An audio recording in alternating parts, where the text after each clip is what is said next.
नमस्कार आप सभी को। इस वीडियो में आज मैं डिस्कस करूंगा सिविल प्रोसीजर कोड में सेक्शन 33। जो ये सेक्शन 33 है, यहां पर ये जजमेंट और डिक्री की बात कर रहा है। जजमेंट और डिक्री होती क्या है और इन दोनों के डिफरेंस के बारे में भी मैं इस वीडियो में बताऊंगा। पहले इसकी बेरेक लैंग्वेज को देखते हैं। जो सेक्शन 33 की बेरेक लैंग्वेज यहां पर क्या बताने की कोशिश कर रही है। The court after the case has been heard shall pronounce judgment. देखिए सिंपली यहां पर बेरेक लैंग्वेज ये बता रही है, जब भी कोई केस को सुना जाता है कोर्ट की तरफ से, यहां पर लेकिन सिविल कोर्ट है। जो ये सेक्शन 33 है, ये सिविल कोर्ट के बारे में यहां पर बता रहा है। सिविल कोर्ट यहां पर जजमेंट और डिक्री देती है। जब भी कोर्ट किसी केस को सुनती है, उसके बाद में प्रोनाउंस करती है जजमेंट। केस को सुनने के बाद ही जजमेंट को प्रोनाउंस करती है वहां पर। And on such judgment a decree shall follow. अब जब भी कोर्ट अपनी जजमेंट देती है तो साथ में डिक्री को भी फॉलो करेगी। जो सिविल कोर्ट होती है ना, जो भी सिविल केसेस सुन रही है, तो वहां पर डिक्री प्रोनाउंस करेगी जब भी अपनी जजमेंट देगी। जजमेंट के साथ में फॉलो करेगी वहां पर डिक्री को। अब ये जो जजमेंट और डिक्री है, इन दोनों में डिफरेंस होता क्या है? मैंने आपको सेक्शन 2 में जो डेफिनेशन है, डेफिनेशन में आपको बताया था। जो सेक्शन 2 में क्लोज 9 था, वहां पर जजमेंट की डेफिनेशन बताई गई थी, और सेक्शन 2 में क्लोज 2 था, उसमें डिक्री की डेफिनेशन बताई गई थी। इन दोनों के बारे में मैंने सेक्शन 2 की वीडियो में बताया था, उसमें सभी डेफिनेशन मैंने आपको बताई थी। अगर आपने वह वीडियो नहीं देखी है तो आप सेक्शन 2 की वीडियो देख लेना, उससे आपको सभी डेफिनेशन है वो क्लियर हो जाएगी। अब पहले मैं आपको दोनों के डिफरेंस के बारे में बताऊंगा, जजमेंट और डिक्री में डिफरेंस होता क्या है। पहले मैं आपको जजमेंट के बारे में बताऊंगा। जजमेंट जैसे कि मैंने अभी आपको बताया था, सेक्शन 2 के क्लोज 9 में इसकी डेफिनेशन दी गई है। और जो ऑर्डर 20 है, ऑर्डर 20 में जजमेंट के बारे में बताया गया है। वहां पर आप ऑर्डर 20 में देख लेना, वो सभी वहां पर प्रोसीजर बताया गया है। जब हम ऑर्डर 20 डिस्कस करेंगे तो वहां पर आपको अच्छे से क्लियर हो जाएगा। अभी के लिए आप ये जान लीजिए डिफरेंस है क्या, जो सेक्शन 33 यहाँ पर क्या बताने की कोशिश कर रहा है। अब इसमें पहला एसेंशियल पॉइंट है स्टेटमेंट ऑफ फैक्ट। अब वहां पर जो भी स्टेटमेंट देगी, वहां पर जो फैक्ट होंगे केस के, वो वहां पर सभी मेंशन होंगे उसकी जजमेंट में। जब भी कोर्ट अपनी जजमेंट को प्रोनाउंस करेगी तो वहां पर सभी फैक्ट मेंशन करेगी। उसमें जितने भी फैक्ट होंगे ना, वो केस से रिलेटेड ही होंगे। ये था इसमें पहला पॉइंट। और जो दूसरा पॉइंट है पॉइंट ऑफ डिटर्मिनेशन। अब वहां पर जो भी पॉइंट डिटरमाइन करेगी कोर्ट, वो सभी पॉइंट उस जजमेंट में कोर्ट मेंशन करेगी। जो भी वहां पर कोर्ट डिटरमाइन करती है, जो भी पॉइंट वहां पर निकल कर आ रहे हैं, तो वह सभी पॉइंट उसमें करेगी, मेंशन करेगी उस जजमेंट में। और थर्ड पॉइंट है डिसीजन। अब आपको पता ही है, जो जजमेंट है इसको हम डिसीजन बोलते हैं। मतलब कि फाइनल ऑर्डर आ गया है, जब किसी केस का फाइनल ऑर्डर आ जाता है तो उसको हम डिसीजन बोल सकते हैं। हालांकि उसको जजमेंट बोलते हैं, लेकिन वो फाइनल डिसीजन होता है।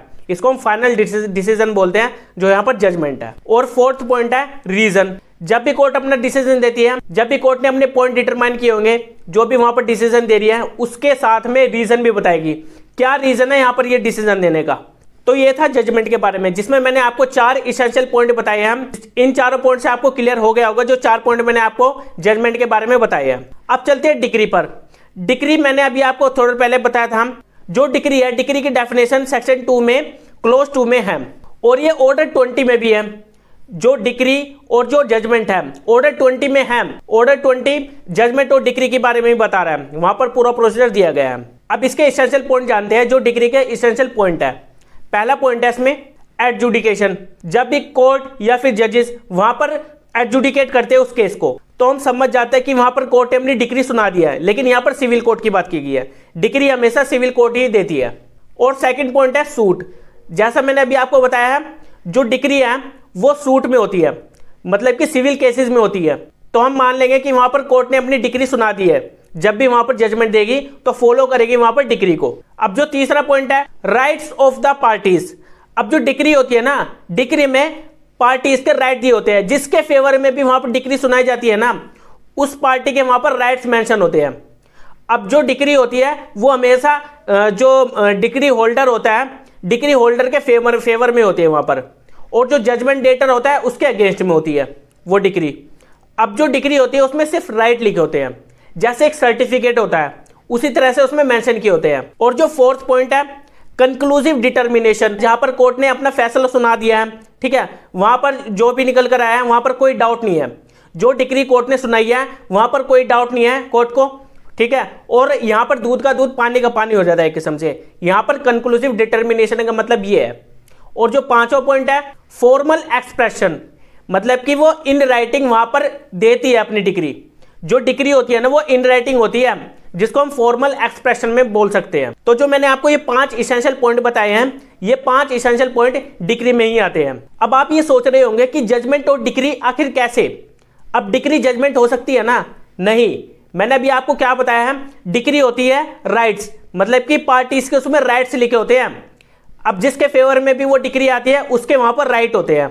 और जजमेंट क्या होती है? जजमेंट तो वहां पर एक किस्म से, जो मैंने अभी आपको बताया था, जजमेंट क्या होता है? जजमेंट में वहां पर रीजन देती है कोर्ट, वहां पर जो भी फैक्ट होते हैं केस के वो सभी वहां पर मेंशन किए होते हैं जजमेंट में। मैं आपको एक एग्जांपल दे देता हूं। अभी अयोध्या का डिसीजन आया था, वर्डिक्ट आया था, तो वहां पर अयोध्या के केस में जो जजमेंट आई थी, उस जजमेंट के जो पेजेस थे, वहां पर पेजेस थे 1045 वहां पर पेजेस थे उस जजमेंट के, जो अयोध्या का वर्डिक्ट आया था।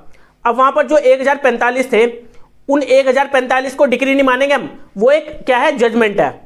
अब जो वहां पर कोर्ट ने अपनी डिग्री सुनाई थी ना, जिसके फेवर में भी सुनाई थी, वहां पर वो एक सर्टिफिकेट की तरह होता है, उसको हम बोलेंगे डिग्री।